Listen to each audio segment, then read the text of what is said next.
주신 말씀을 요한복음 1장 9절부터 14절까지 말씀입니다. 함께 읽습니다. 시작. 참빛 곧 세상에 와서 각 사람에게 비추는 빛이 있었나니 그가 세상에 계셨으며 세상은 그로 말미암아 지은 바 되었으되 세상이 그를 알지 못하였고 자기 땅에 오매 자기 백성이 영접하지 아니하였으나 영접하는 자 곧 그 이름을 믿는 자들에게는 하나님의 되는 권세를 주셨으니 이는 혈통으로나 육정으로나 사람의 뜻으로 나지 아니하고 오직 하나님께로부터 난 자들이니라. 말씀이 육신이 되어 우리 가운데 거하심에 우리가 그의 영광을 보니 아버지의 독생자의 영광이요 은혜와 진리가 충만하더라. 아멘. 할렐루야. 오늘 특별히 성탄절을 맞이하는 우리 모두에게 하나님의 은혜와 축복이 넘치기를 기도합니다. 2024년도를 보내면서 우리는 매해 마찬가지입니다. 해마다 연말을 보내면은 2025년도를 기억을 하면서 연말을 보내게 됩니다. 그래서 마음속에 새해를 맞이할 준비를 함께 하는데 아주 묘하게도 그 새해를 맞이하면서 함께 우리에게 생각하게 하는 날이 바로 성탄절이죠. 그러니까 마지막을 장식하면서 성탄절이 또 함께 우리 마음속에 다가옵니다. 그러면서 우리는 새해를 이제 맞이하는구나 하면서도 우리는 꼭 이 한 해를 맞이하기 전에 깊이 바로 이 성탄절을 깊이 생각할 수 있는 기회가 우리에게 주어졌습니다. 그리스도가 이 땅에 오신 이유를 알게 하고 그분을 볼 수 있는 기회를 갖게 하려는 하나님의 말할 수 없는 탄식을 보게 됩니다. 새해가 바뀔 때마다 새해의 소망을 가지고 살아가는 건 당연하죠. 그러나 그것을 넘기기 전에 반드시 하나님이 우리에게 주시는 예수 그리스도의 오심을 함께 기억하라는 것입니다. 하나님은 자신이 창조한 이 땅에 오셨음에도 자기 백성이 영접하지 아니했다고 합니다. 하나님이 창조한 백성들을 하나님이 찾아갔는데 하나님의 백성들이 영접하지 않았다, 이런 뜻입니다. 그러면서 하시는 말씀이 영접하는 자, 곧 그 이름을 믿는 자들에게는 하나님의 자녀가 되는 권세를 주셨다.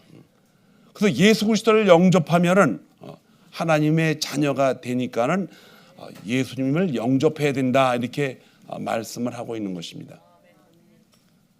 얼핏 들으면 쉬운 것 같아요. 옆집에 살고 있는 행복한 사람이, 부부가, 가정이 있어요. 우리는 자라면서 항상 부러워하잖아요. 저 집은 어떻게 저렇게 큰 집에서 살고 한국에서 살았을 때 이야기입니다. 차도 있고 또 와서 또 비서가 데리고 가고 그 자녀들은 매일 좋은 옷을 입고 아침, 점심, 저녁을 다 먹고 살고 또 겨울이면 스케이트를 타러 또 멀리 가기도 하고. 그런데 어느 날 그 집에서 우리 집의 자녀가 되기 위해서는 날 믿으면 된다 그러면은 그 믿는다고 해서 그 집에 가면 그 집의 자녀가 되고 그 집에서 누릴 수 있는 모든 혜택을 다 받으면서 살 수가 있다, 이렇게 얘기를 하고서 갈까 말까 하다가 에이, 그래도 그게 되나, 이렇게 생각을 할 거예요. 우리 부모가 옆에 사시는데. 근데 성경은 그렇게 될 수가 있다고 그렇게 얘기를 해놨어요. 그 조건이 믿으면 된다고 그런 거예요. 그래서 그럼 이건 우리 부모님 계시지만은 또 그분은 그냥 믿으면 되는 거니까 간단하게 되는 거 아니야? 그러고서 예수를 믿기 시작한 사람이 많이 있다는 것입니다. 그런데 꼭 잊지 말아야 될 게, 믿음이라는 걸 잘못 이해하면은 아버지와 아들의 관계는 속임수가 됩니다. 그리고 잘못된 목적으로 믿음을 가지게 돼요. 영접하는 자, 곧 그 이름을 믿는 자들에게는 하나님의 자녀가 되는 권세를 주셨으니, 그러니까 그 이름을 믿는 자들에게는 하나님의 자녀가 된다. 그런데 믿으면은 자녀라는 것들에 대한 어떤 뉘앙스가 거기 들어 있어요. 그런데 13절에 이 믿음이라는 것이 무엇인가를 정확하게 이야기하고 있습니다. 이는 혈통으로나 육정으로나 사람의 뜻으로 나지 아니하고 오직 하나님께로부터 난 자들이니라. 사람의 생각으로 믿음을 가질 수가 없다는 것입니다. 이 믿음은 하나님으로부터 받은 믿음이라는 것입니다. 하나님으로부터 받은 이 믿음은 도대체 어떤 믿음이고 이걸 어떻게 알 수가 있는가? 여러분과 제가 전도할 때는 예수 그리스도를 믿어야 하나님의 자녀가 되고 인생의 끝 마무리를 질 때에 천국에 갈 수가 있습니다라고 이야기합니다. 그럼 믿으면 되는 거 아니에요? 간단한 거 아니에요? 나는 믿습니다. 그런데 그렇게 해서 주는 믿음이 아니라는 것입니다. 15절에 보니까 말씀이 육신이 되어 우리 가운데 거하심에 우리가 그의 영광을 보니 아버지의 독생자의 영광이요 은혜와 진리가 충만하더라. 하나님이 예수님이 하나님의 독생자이며 아버지의 영광이 아버지가 인간에게 베푸는 은혜와 진리가 그 예수님을 통해서 우리가 뭐 할 수 있어요? 볼 수가 있어야 된다는 것입니다.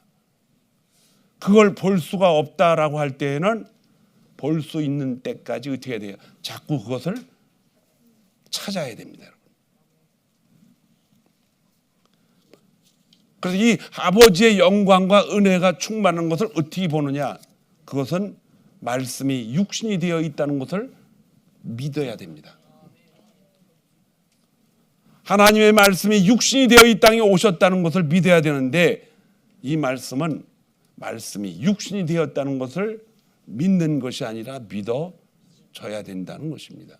그렇게 되면은 하나님 아버지가 이 땅에 보내신 예수 그리스도의 얼굴에 하나님 아버지의 영광과 은혜와 진리가 충만한 것을 보게 된다는 것입니다. 오늘 우리는 2000년 전에 이 땅에 오신 예수 그리스도의 탄생을 기뻐하며 그분의 자녀가 되었음을 감사하며 하나님 아버지께 예배를 드리고 있습니다. 우리가 모여서 예배 드리는 이유는 우리를 자녀 삼아 주신 창조주 하나님께 뭐를 드려요? 영광을 올려드리는 것입니다.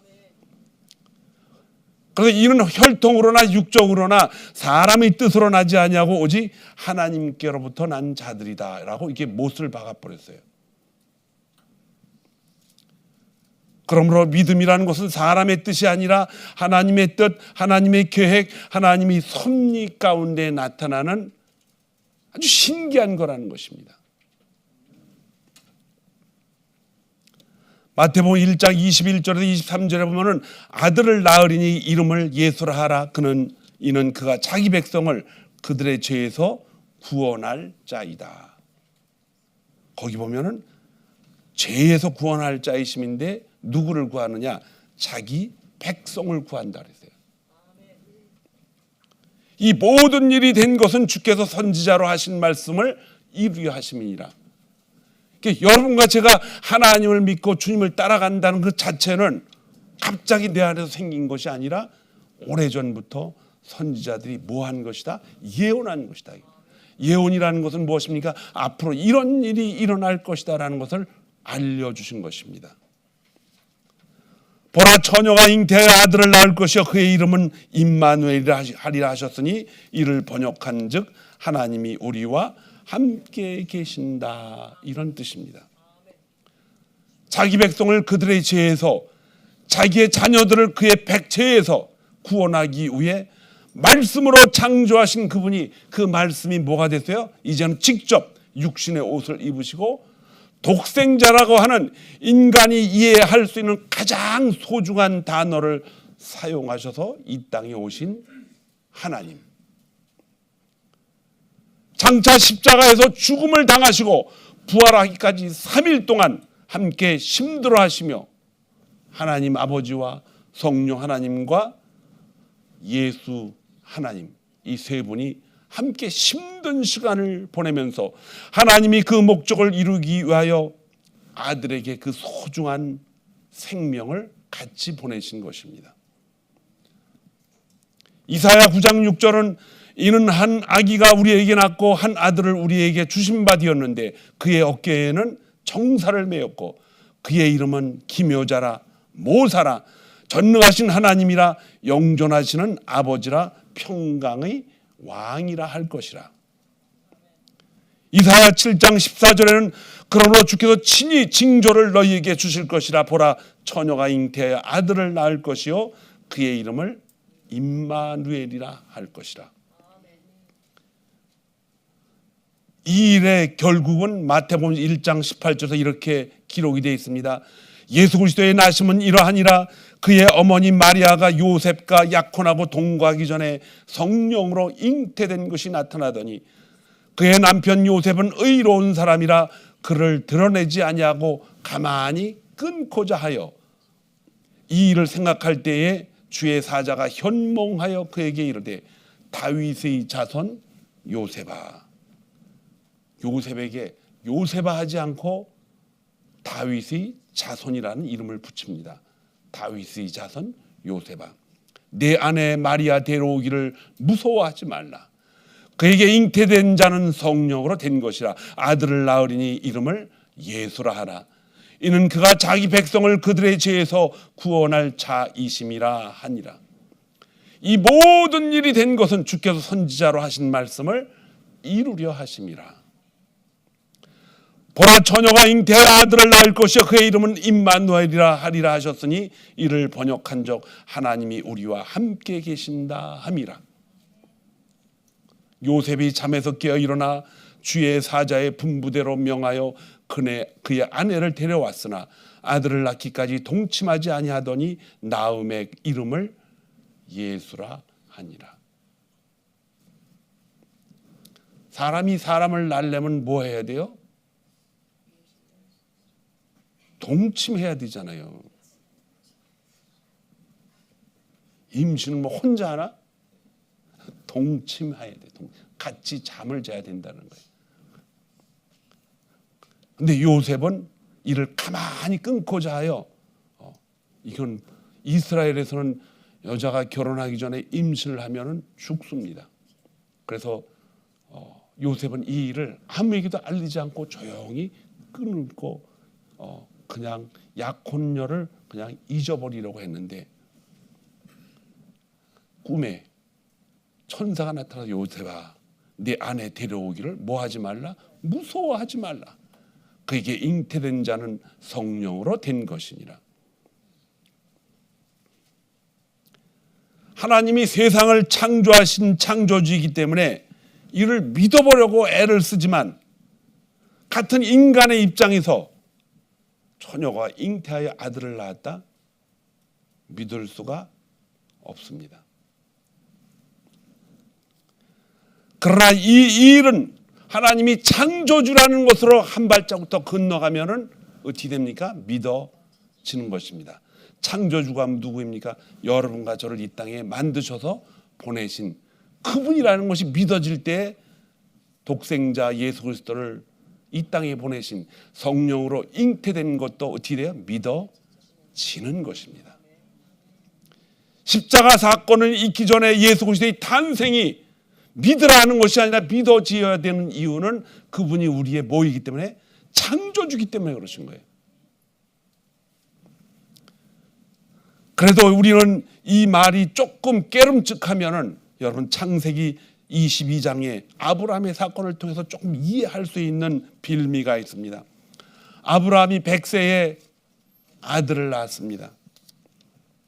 100세에 얻은 아들을 모리아 산으로 가서 하나님 앞에 제물로 바치라고 하는 사건이 자세히 기록되어 있습니다. 3일을 걸어가야 합니다. 모리아 산은 3일 동안 아들과 함께 참 기가 막힌 거죠. 모리아 산으로 가서 아들을 차라리 옆집이 아무도 볼 수 없는 곳에 울타리 속에 숲속에 가서 바치라는 존데 3일을 걸어가서 왜 모리아 산이라고 그랬을까? 거기에 가서 아들을 바치라. 그는 하나님으로부터 그가 아내 누구예요? 사라를 통해서 이미 그 아들을 얻었습니다. 얻을 수 없는 중에 얻었어요. 100세에 얻은 아들. 그 아들을 다시 바치라 그랬을 때 3일 동안 그 아들과 함께 걸어가면서 그는 신이 아니에요. 별의별 생각이 다 났을 거 아니에요. 하나밖에 없는 아들. 주실 때는 언제고 또 가져가신다 그랬나. 이런 생각도 났을 것입니다. 별들처럼 그렇게 많은 자손을 주시겠다 그랬는데, 모래알처럼 많은 자녀들이 나를 통해서 태어난다 그랬는데 이 아들을 하늘에 바치라. 며칠 동안 3일을 걸어가면서 사흘째 되는 날 모리아산에 올라가서 그 아들을 죽이려고 바칩니다. 그때 히브리서는 그렇게 얘기합니다. 죽은 이삭을 하나님이 뭐 했다? 다시 살리셨다 그랬어요. 그 말씀은 뭐냐? 아브라함은 이삭을 죽여가지고 하나님 앞에 번제물로 드리려고 결심을 하고 한 거예요.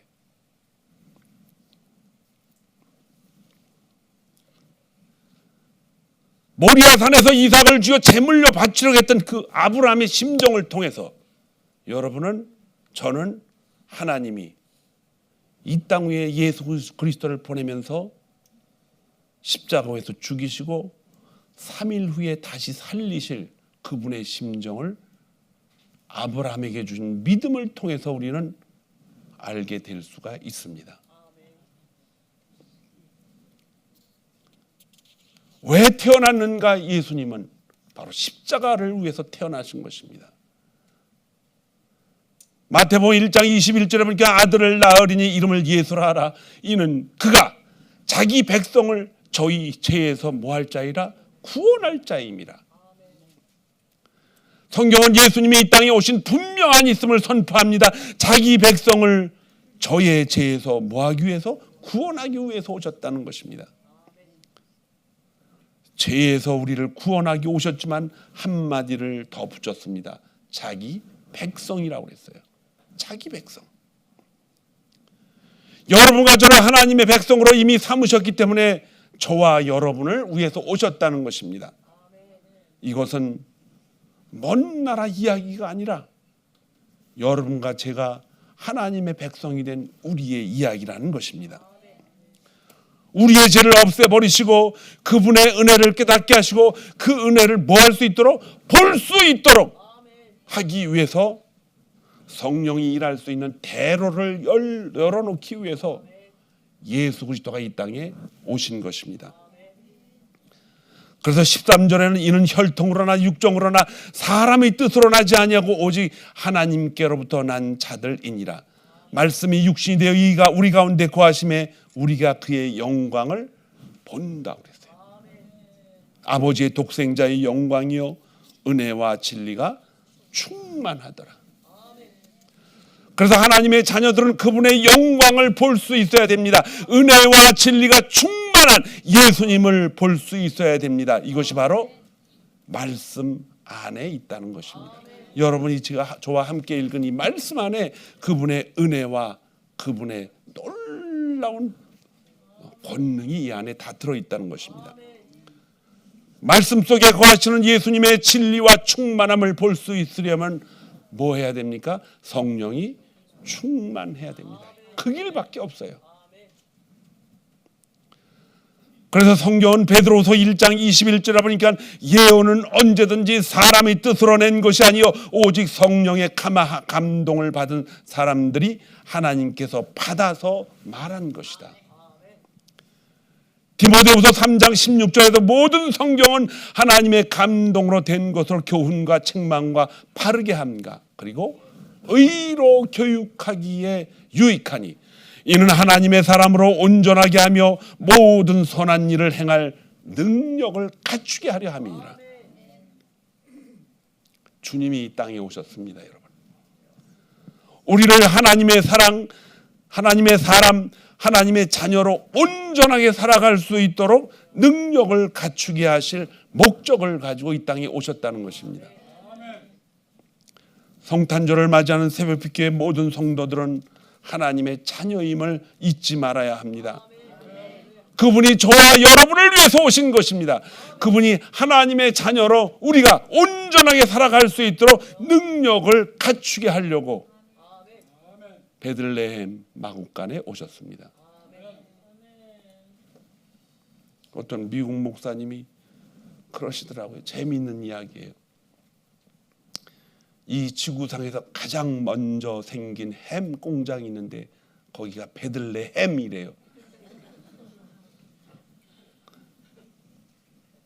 또 그것만 외우고 가지 마세요. 여러분, 우리에게는 빛이 있어요. 빛. 그 빛은 우리 안에 성령이 계시기 때문에 그 성령의 빛을 따라서 나타나는 빛입니다. 그래서 성경은 우리에게 주신 빛을 가지고 이사야 60장 1절부터 3절로 이 말씀이 있어요. 일어나라, 빛을 발하라. 이런 내 빛이 이르렀고 하나님의 영광이 내 위에 임하였느니라. 보라, 어둠이 땅을 덮을 것이며 캄캄함이 만민을 가리거니와 오직 여호와께서 내 위에 임하실 것이며 그의 영광이 내 위에 나타나리라. 일어나 빛을 발하라는 것입니다. 우리가 어떻게 빛을 발합니까? 발할 수가 있어요. 우리 안에 여러분과 저를 구원하시기 위해서 이 땅에 오신 예수 그리스도가 있기 때문입니다. 2025년도를 기다리면서 새벽빛교회 성도들은 아침 새벽마다 준비하고 기도합니다. 주일마다 와서 기도합니다. 월요일마다 토요일마다 그리스도의 온전한 은총을 찾아가기 위해서 공부를 하고 움직여 왔습니다. 지난 1, 2년 동안 우리는 열심히 그렇게 해왔어요. 그리고 우리에게 주시는 말씀은 무엇입니까? 하나님이 이 성전에 하나님의 사람들로 가득 채워주실 텐데 그럼에도 불구하고 너희는 뭐 해야 된다? 기도해야 된다 그랬어요. 기도라는 것은 우리가 하나님 앞에 간구하는 것입니다. 근데 그분에게 간구한 모든 간구의 내용들이 우리 안에 이미 찾아오신 예수 그리스도를 통해서 그분의 영광을 볼 때 할 수 있는 기도라는 것입니다. 그분의 영광을 볼 수 없으면 기도가 되질 않습니다. 그분의 권능과 그분의 능력과 그분이 우리에게 주신 은혜를 알 수 없다면 우리는 기도를 할 수가 없다는 것입니다. 기도를 할 수가 없다면 이것은 뭡니까? 예수 그리스도가 믿어지지 않는다는 것입니다. 예수 그리스도가 언제 믿어집니까? 말씀이 육신되어 오신 그분이 믿어질 때에 예수 그리스도의 권능도 함께 우리에게 주시는 줄을 믿습니다. 2025년도 한 주 남았습니다. 우리는 2025년도를 2024년 하나님이 주신 믿음의 발판을 가지고 뛰어가야 됩니다. 몇 주 전에 제가 그 말씀을 했어요. 어두우면 뛰면 안 된다 그랬어요. 왜? 다칩니다. 앞길이 불분명할 때 뛰어가면 큰일 납니다. 그때는 걸어가면서 누구 손을 붙잡고 가야 돼요? 예수님, 성령님을 붙잡고 뛰어가야 돼요. 우리가 뛰어갈 수 있는 것은 우리와 함께 달리고 있는 성령 하나님이 계시고 있는 줄 믿습니다. 우리가 하나님의 은혜를 깊이 더 깨닫고 깊이 더 계속해서 깊이 깨달을 수 있는 것은 우리 힘으로 할 수가 없어요. 우리 안에 계신 성령 하나님이 깨닫게 하십니다. 하나님은 인간을 창조할 때 가장 먼저 우리에게 주신 혜택이 뭐냐? 로봇으로 안 만들고 저와 여러분을 깨닫고 나서 그것이 좋으면 그쪽으로 따라갈 수 있도록 그렇게 그 욕망을 주셨어요. 그건 자유의지가 아니라고 했어요. 우리가 깨달으면은 깨달은 것이 내 마음에 매력이 된다. 좋아지면 어떻게 돼요? 그쪽으로 기울어져서 그쪽으로 살아갈 수 있도록 하나님이 애초부터 우리를 그렇게 만드셨다는 거예요. 그래서 그걸 하나님이 건들지 않아요. 그럼 뭘 건드리시는가? 우리 영혼의 사망에 있던 영혼을 생명으로 옮겨주시고 거기다 어떻게 해요? 자꾸 계속해서 성령님이 빛을 발하셔서 하나님의 은혜를 깨닫게 하십니다. 그래서 우리가 할 수 있는 일은 하나밖에 없어요. 뭐냐? 성령의 힘을 입어서 하나님의 은혜를 깨달으면 됩니다. 깨달으면 그것이 좋아지면 은혜 속으로 계속 뛰어가게 돼 있는 것입니다. 은혜를 깨달으면 뛰어갈 수가 있어요. 마치 집 나간 아들이 모든 것을 다 잃어버리고 죽음 직전에 자기 아버지를 찾아갔을 때에 염치가 없어서 숨을 곳을 참기 위해서 먹고 살기 위해서 조심스럽게 걸어왔지만 이미 아들을 기다리는 아버지는 어떻게 합니까? 뛰어가십니다. 그런 점잖은 옷을 입고 이제 길목 어귀에 보이는까지 서서 언제 아들이 돌아오나? 왜 아버지는 직접 찾아가서 목을 잡고 끌어오지 않았는가? 하나님은 그렇게 하지 않습니다. 계속 생각나게 하죠. 깨닫게 하고 하나님 아버지의 은혜를 자꾸 알게 해서 언젠가는 아버지 앞으로 돌아올 날을 하나님은 알고 계십니다. 그분은 전지전능하시고 무죄무서하십니다. 우리가 하는 일을 다 알면서도 왜 그냥 계십니까? 우리에게 은혜를 주셔서 은혜를 따라 깨달으면 은혜를 받고 깨달으면 어떻게 됩니까? 말려도 합니다, 여러분. 말려도 해요. 사람이 그렇게 할 수가 없다는 것입니다. 사도 바울을 아무리 잡아가지고 이제 당신에게 대제사장의 꿈을 가지고 열심히 일하던 사람이 어떻게 이 일을 합니까? 다시 바리새인으로 돌아와서 이 일을 하십시오라고 말했을 때 하나님의 은혜를 받은 그 사람을 막을 사람은 아무도 없습니다.